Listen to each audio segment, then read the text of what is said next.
As winter's steadfast defense wanes, spring is eager to serve up a burst of life. First to appear are the limes. Like a crisp forehand, these balls of citrus grow infused with a sharp and vibrant energy.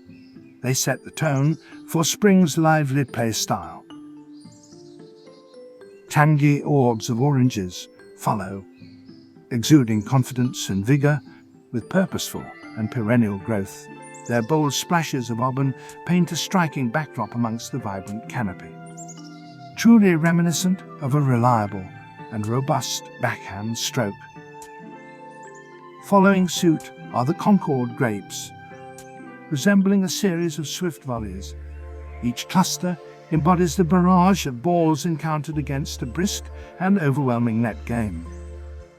And finally, with a zestful twist, sweet lemons emerge. Like a skillful drop shot, they offer a refreshing change of pace to spring's naturally diverse gameplay.